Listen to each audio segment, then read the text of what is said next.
পাকিস্তানে কিভাবে ইফতারের আয়োজন করা হয় দেখুন। পাকিস্তানের ইফতার পার্টি দেখলে মনে হবে যেন বিয়েবাড়ির খানদানি ব্যবস্থা করা হয়েছে।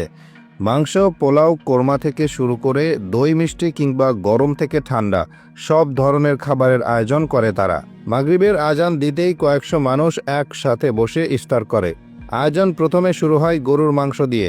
বড় বড় পাতিলে 9 থেকে 10 কেজি মাংস ঢেলে রান্না করা হয়।